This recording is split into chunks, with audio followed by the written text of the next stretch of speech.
No ano passado, mais de um terço da população de Sergipe recebeu o auxílio emergencial. Essa informação demonstra o tremendo impacto da pandemia sobre o Estado e sobre os sergipanos. Como está sendo enfrentada a Covid-19 e quais os planos de recuperação econômica para o pós-pandemia?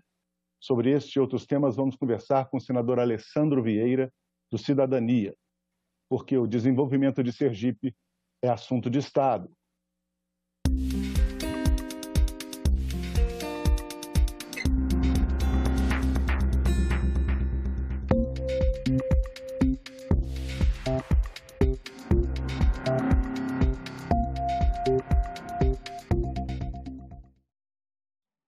Senador Alessandro, muito obrigado pela sua presença no nosso programa.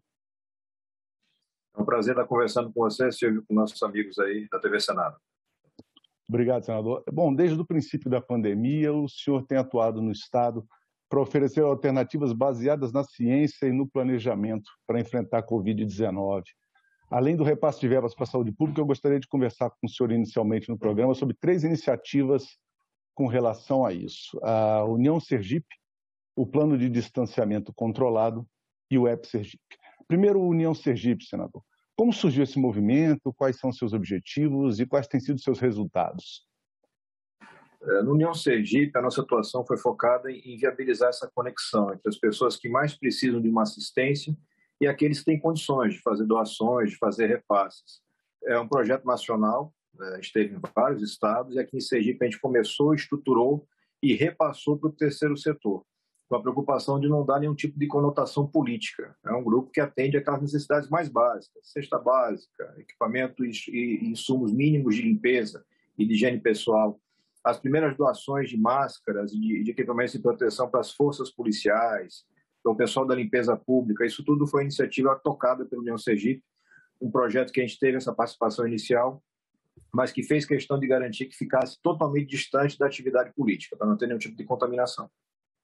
Do mesmo modo, como se percebe pela sua descrição, esse União Sergipe é uma iniciativa que é à margem das ações do governo, não é, senador? Sim, é totalmente desconectado dos órgãos de assistência tradicionais. Eles demoraram muito a dar uma resposta, as pessoas ficam na carência.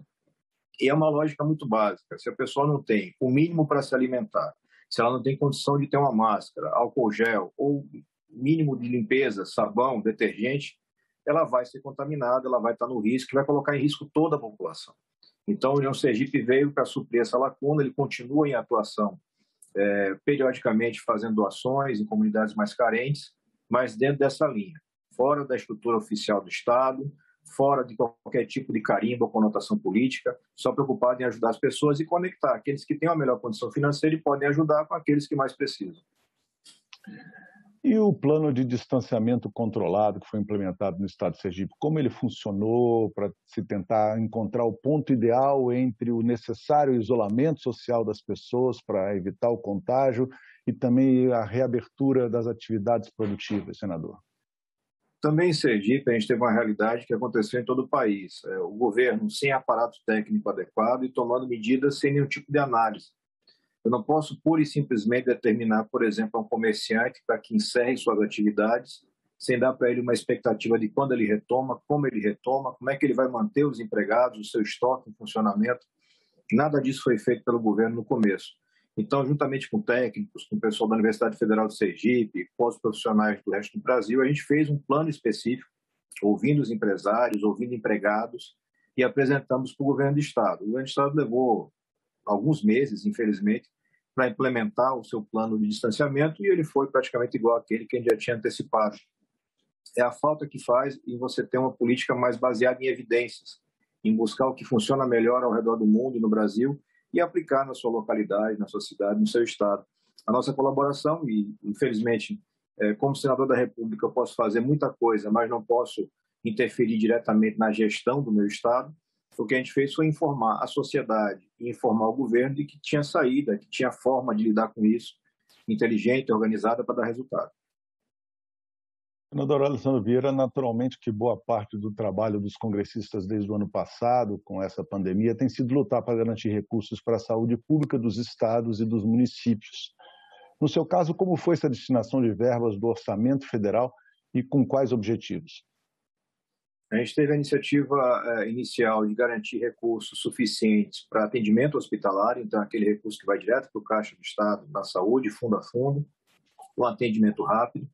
Mas passados alguns dias, a gente identificou uma falta de informações para a tomada de decisão. O gestor que quer fazer um trabalho bem feito tem como primeiro passo compreender o problema, buscar informações. E a gente não tinha isso em Sergipe e continua com dificuldades no Brasil afora. O governo federal, por exemplo, não tem um bom sistema de testagem da população. Sem testar a população, sem ter um projeto de testagem em massa, eu não consigo identificar como está o avanço da doença, quais são os pontos onde ela está mais concentrada para poder atender aquela população.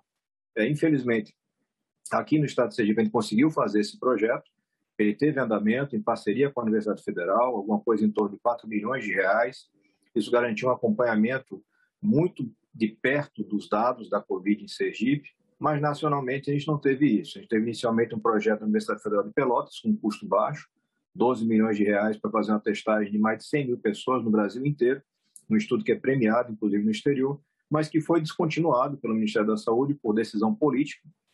Politicamente não se gostava dos dados que o estudo apresentava, e a promessa de apresentar um novo sistema de testagem por um custo muito maior, 200 milhões de reais, para testar apenas 200 mil pessoas, e até hoje não foi implementado, no seu lugar. Então, no Brasil, a gente faz política de saúde às cegas, sem uma informação qualificada. Aqui em Sergipe, a gente conseguiu essa informação, é o que está permitindo ao governo compreender que o fluxo de contaminação caiu e está permitindo uma retomada das atividades comerciais progressiva e mais segura. A gente espera que continue assim, mas mantendo o sistema de testagem. É essencial para a gente entender essa pandemia tão difícil no mundo inteiro. Essa descrição que o senhor fez do trabalho é um trabalho, é o chamado EP Sergipe, que eu queria conversar com o senhor. É a Universidade Federal que está à frente desse trabalho, né, senador? Isso, a Universidade Federal de Sergipe é uma parceira na construção do conhecimento e do desenvolvimento em Sergipe.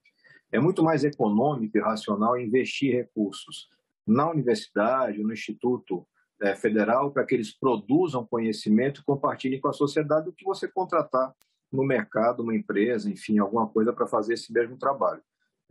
Espero que seja mantido nos próximos meses, talvez pelo menos por um ano, para que a gente possa ter esse acompanhamento por conta do risco das variantes, que a cada instante a gente está, enfim, sob risco de acontecer. Verdade. Esse trabalho do EP Sergipe tem, inclusive, uma peculiaridade em relação a outros estudos que foram feitos no Brasil, que foi voltar-se também muito cuidadosamente para a questão das populações mais vulneráveis, como, por exemplo, as pessoas que estão encarceradas, pessoas em presas penitenciárias, adolescentes em cumprimento de medidas socioeducativas, né? Isso ajudou também bastante nessas políticas públicas, senador? Sem dúvida. A gente, infelizmente, tem uma contaminação ideológica, uma discussão moral, no sentido de por que eu vou vacinar primeiro um adolescente que cometeu um ato infracional, que é o análogo a crimes para adolescentes. Não é uma questão moral, é uma questão de saúde pública, uma população mais vulnerável que precisa ser atendida. Hoje, passado um tempo de EpiCovid aqui em Sergipe, mas também de outros estudos pelo Brasil afora, está mais do que claro que o foco deveria ter sido justamente nessa população mais carente, porque ela não tem meios de se proteger. O cidadão da classe média alta, ele vai conseguir se isolar com mais facilidade, ele vai conseguir fazer sua atividade de trabalho remotamente, como ele está fazendo aqui, por exemplo, essa atividade de parlamentar e de jornalista, mas o cidadão da classe social mais baixa não consegue. Ele precisa ir para a rua. Esse deveria ter sido o foco. Não é à toa que nós temos mais pessoas pobres mortas pela Covid, mais pessoas negras mortas pela Covid. É um reflexo desse péssimo dimensionamento do Plano Nacional de Imunização, que até hoje continua sem critério. A gente tem visto na CPI que, mesmo confrontado, o ministro, mesmo o atual ministro, não consegue explicar qual é a política de saúde, em quais são os critérios e quem são os técnicos que elaboraram. É uma tristeza o Brasil passar por um momento tão difícil sem base técnica.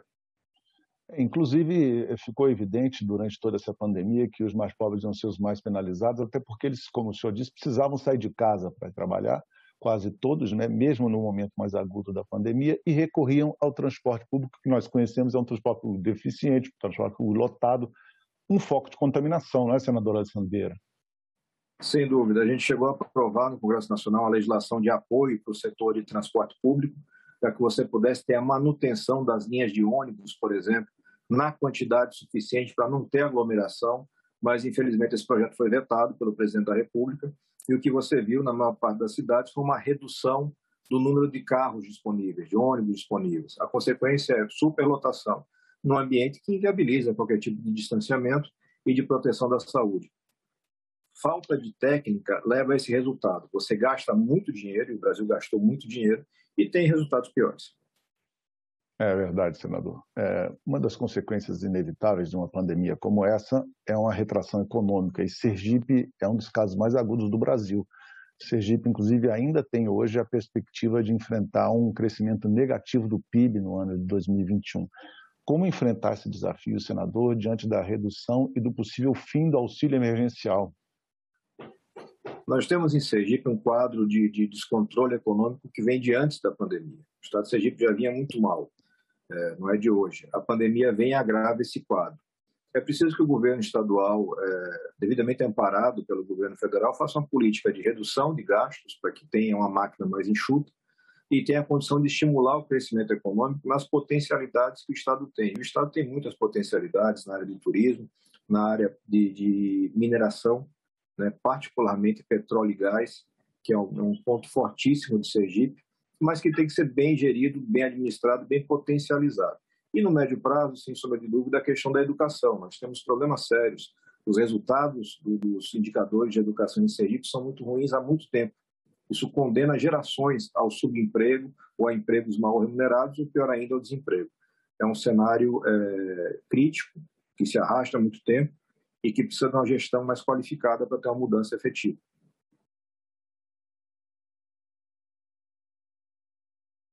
Estou sem o áudio. Desculpem, eu tinha fechado o áudio aqui, porque estava um barulho aqui interno para não atrapalhar a gravação. Eu vou fazer a pergunta novamente, senador. O que me parece é que o senhor defende, inclusive, uma solução mais permanente, acabar com esse negócio de um auxílio emergencial para as populações mais carentes do Brasil, né? O senhor tem uma proposta em relação a isso que ajudaria bastante, inclusive, a população mais pobre do estado de Sergipe? Sim, hoje eu sou vice-presidente da Frente Parlamentar Mista pela Renda Básica, Renda Mínima. É um projeto que já é discutido no mundo inteiro há muito tempo e é muito claro hoje que nós temos um cenário econômico mundial que vai colocar de forma perene, de forma permanente, uma determinada faixa de pessoas fora do mercado de trabalho, submetidas a uma condição degradante. Então, preciso garantir que essas pessoas tenham renda mínima para poder cuidar da sua saúde, da sua alimentação, da sua habitação e desenhar um futuro, se não para elas, para as próximas gerações, para os seus filhos, para os seus netos. O auxílio emergencial teve um impacto muito grande em Sergipe. Nós tivemos, de cada 3 sergipanos, 1 recebendo o auxílio. Mas quando isso cai, do seu ponto de vista de valor, do seu ponto de vista de alcance, nessa segunda edição do auxílio, o valor ficou muito abaixo, ficou R$200, o alcance foi extremamente restrito, você diminuiu o número de pessoas que podem receber. Eu estou empurrando essas pessoas para a miséria, e na miséria, elas obrigatoriamente partem para tentar o sustento e se contaminam. Eu gero um ciclo negativo. Isso já foi alertado para o governo, já foi objeto de várias conversas com o ministro Paulo Guedes, sua equipe, o ministro João Roma e sua equipe, mas infelizmente o governo não demonstra ter a dinâmica necessária. Os fatos são graves, tudo é urgente quando você está numa crise como essa causada pela pandemia, mas a equipe do governo bate cabeça e não consegue avançar. E nós temos uma disputa que parece estúpida para quem vê de fora, entre aqueles que querem mais obras públicas, porque elas dão mais voto, e aqueles que querem uma economia estruturada e um auxílio para os mais carentes, porque isso é que vai dar futuro para a população. É uma discussão que está presente no Congresso e dentro do governo. E, enquanto isso, nem uma coisa nem outra acontece e o Brasil fica paralisado. Como pode estar ainda paralisada muito, né, a economia de Sergipe, e a perspectiva é que as coisas comecem a melhorar com o andamento da vacinação, a redução do número de casos e de óbitos. A expectativa do Brasil inteiro é que essa situação se reverta. E Sergipe pode investir muito na questão do turismo. Existe uma expectativa muito grande em relação ao próximo verão, se ele já for, digamos assim, razoavelmente normal. Como é que se reestrutura um setor que foi tão duramente atingido pela pandemia, senador? É preciso fazer projetos integrados de turismo, né? O turismo sergipano ele vai estar sempre muito conectado ao turismo de Alagoas e Bahia, que já são 2 grandes centros para a recepção de turistas. Então, inserir Sergipe nos pacotes nacionais é muito importante. Nós já temos uma boa rede hoteleira, mas é preciso qualificar mais, verificar agora, após essa crise gigante, quem está bem, quem não consegue tocar seus negócios, traçar roteiros de turismo no interior do estado que sejam acessíveis. O estado de Sergipe tem belezas fantásticas, tem o segundo maior cânion navegável do mundo, tem a quarta cidade mais antiga do Brasil, a primeira capital de Sergipe, São Cristóvão. Tudo isso interessa muito a diversos tipos de públicos de turismo e que precisam ser resgatados, mas que hoje têm um acesso limitado, estradas que não são tão boas, o número de voos para o estado muito restrito e uma falta clara de política pública para o turismo. Treinamento, definição de rotas, estímulo, propaganda, isso não é feito. Ao longo dos últimos anos, a Secretaria de Turismo foi ocupada por políticos ou indicados de políticos que nunca fizeram especificamente uma política pública para a área. Isso desperdiça muito, porque quando você olha para um estado muito próximo, que é Alagoas, do mesmo tamanho praticamente Sergipe, você vê o potencial gigantesco que Alagoas tem hoje, nacional e internacionalmente, como receptor de turismo, e Sergipe ficou para trás, como ficou para trás em outras áreas, infelizmente, em outros indicadores. Agora o trabalho é, de forma muito objetiva, tentar recuperar tudo isso, através do diálogo com todas as forças políticas, que no final das contas é quem decide o destino de uma população, mas tentando trazer essa questão da evidência, da busca por boa ciência, por bons métodos, exemplos que funcionam, tirar um pouco a carga de política partidária e colocar mais a parte técnica a serviço do cidadão.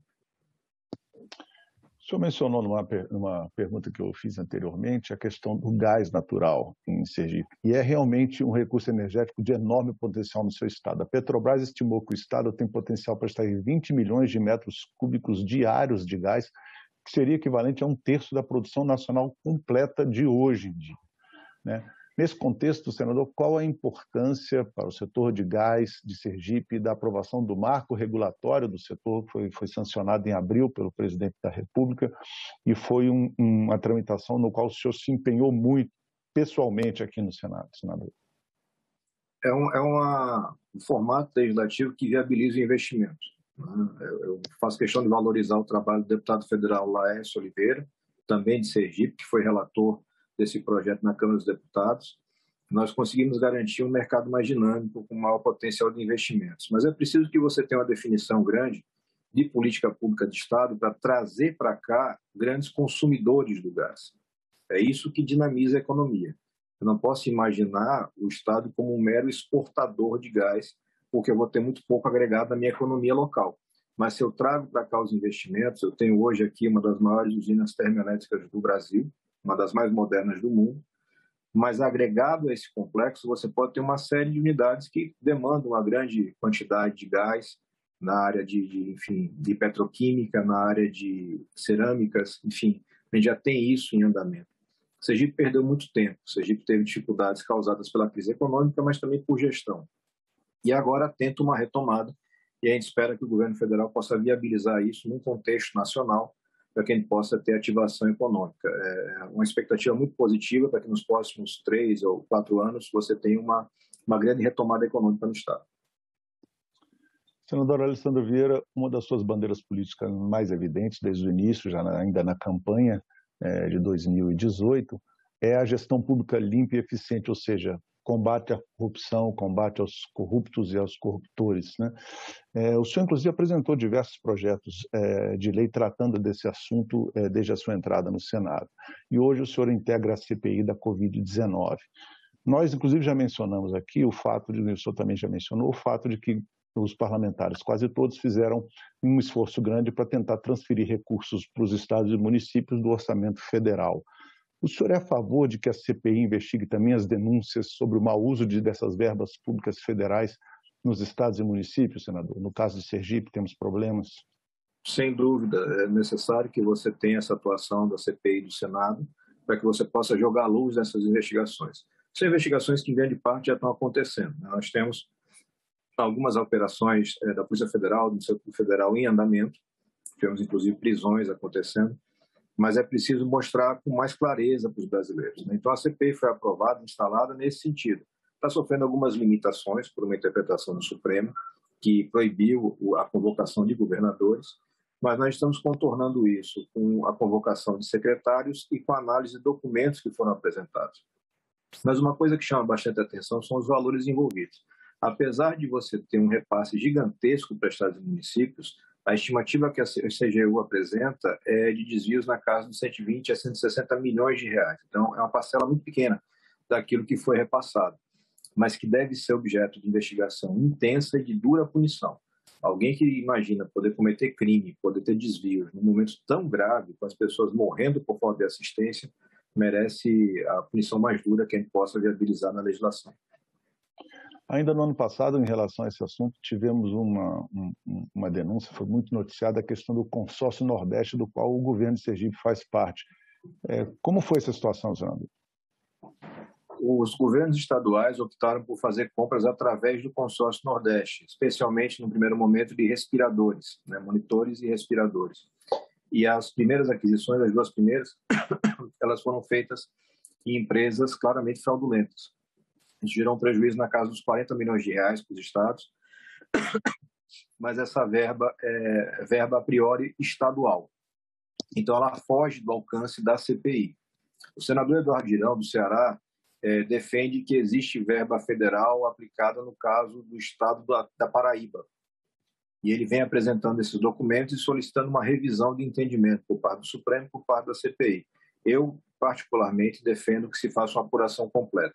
Aqui no estado de Sergipe, o nosso Partido de Cidadania está puxando a iniciativa de uma CPI estadual, falta uma assinatura apenas para quem tem a CPI instalada, e você possa ter uma análise mais de perto. Porque é natural que a investigação funcione melhor se ela for feita no local, porque você vai ter um acesso mais facilitado a testemunhas e a documentos. De toda forma, o Senado tem que fazer esse papel, e se ao final da CPI da Covid a gente chegar a uma conclusão de que não era possível fazer a apuração com a legislação que a gente tem hoje, é caso de mudar a legislação. Eu não posso ter ninguém fora do alcance da lei, ninguém fora do alcance da investigação. O Senado é a casa da República, é a casa da Federação, e deveria, obviamente, poder apurar fatos que politicamente não podem ser apurados dentro do Estado. O mais natural é que governadores dominem as Assembleias Legislativas. Isso inibe o papel fiscalizador do Parlamento. E talvez aí o Senado possa prestar um grande serviço ao substituir o Parlamento local e fazer essa atuação de forma mais isenta e qualificada. Senador Alessandro Vieira, vamos mudar para um outro assunto, que é um assunto muito conhecido, infelizmente, do Sergipe e de todo o Nordeste. O Sul e o Sudeste enfrentam atualmente a pior estiagem em quase um século, mas isso não é novidade, falta de chuva não é novidade, infelizmente, na região Nordeste.